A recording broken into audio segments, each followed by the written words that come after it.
Assalamualaikum warahmatullahi wabarakatuh.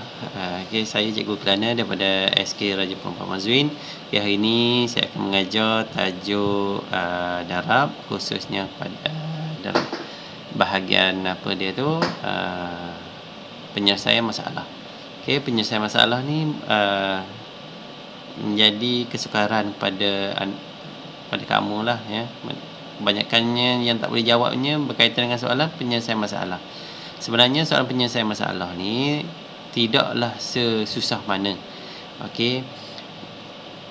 Yang penting kamu tahu membaca dan tahu kira.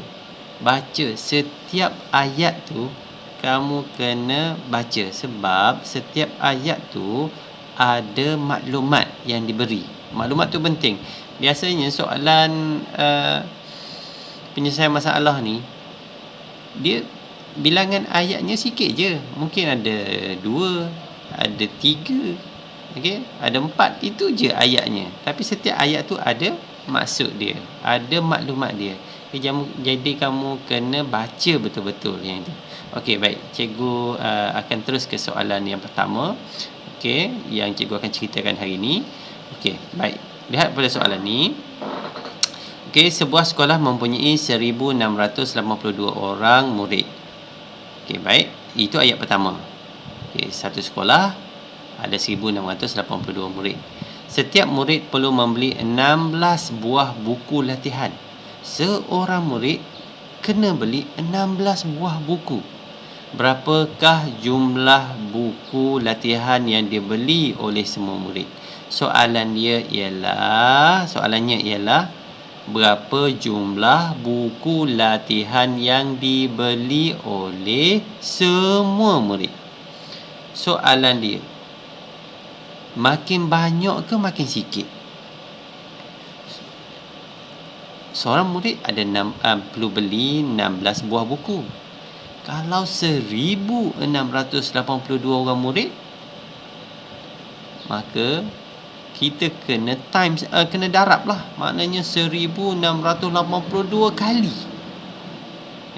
Mana seorang murid ada 16. Murid yang kedua ada 16. Murid ketiga ada 16. Kalau kamu nak tambah, memang banyak lah. Nak kena tambah sampai 1682 kali ni. Jadi, kita pun tahu bahawa darab tu ialah penambahan berulang. Jadi, kaedah yang kita nak buat ialah, pertama sekali yang kamu perlu buat ialah kita bina ayat matematik. 1682 darab dengan 16. Sama dengan 26,912 buah buku. Baik. Itu. Sebenarnya dia tak adalah susah, tapi kamu kena baca setiap ayat. Tengok cursor yang cikgu tunjuk ni, ya. Tengok cursor. Baik, kita ke ayat yang kedua. Soalan yang kedua. Seorang pengedar telur menjual 9,614 biji telur dalam sehari. Ingat, dalam sehari seorang pengedar telur ni menjual 9,614 biji telur sehari. Berapakah jumlah telur yang dijualnya dalam bulan Januari jika bilangan telur yang dijual setiap hari adalah sama? Soalannya ialah bilangan telur yang dijual dalam bulan Januari. Kita kena tahu bulan Januari itu, pertama sekali, yang dijual dalam bulan Januari itu ada berapa hari? Ada berapa hari? Buat buku 5 macam ni. Kita mula Januari. Yang jatuh atas tulang ni 31 Januari, Februari. Kalau jatuh tengah-tengah ni, maknanya dia sama ada 28, 29 ataupun 30. Januari mana 31 lah. Kita ambil 31. Sebab kita dah tahu Januari itu 31 hari. Jadi ayat matematiknya ialah 31 darab 916. 9,614. Okey, sama dengan 298,34 biji telur. Yang hasil darab ni kamu kena darab sendirilah. Nak darab macam mana cikgu? Bentuk lazim. Buat dalam bentuk lazim. Okey. Dalam bentuk lazim. Okey, kita ke soalan yang ketiga. Okey, soalan ketiga ni, sebuah kotak mengandungi 1396 biji manik. Halimah membeli 24 buah kotak. Berapa bijikah manik yang dibeli oleh Halimah? Okey. Ayat pertama, sebuah kotak mengandungi 1396 biji manik. Halimah ni dia membeli 24 kotak. Satu kotak ada 1396.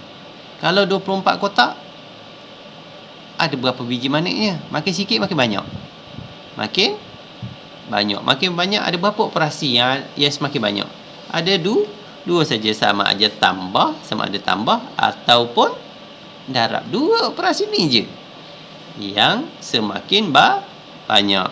Jadi di sini bila makin banyak, kalau kamu nak tambah, kamu kena tambah banyak kali, sebanyak 24 kali kamu nak kena tambah.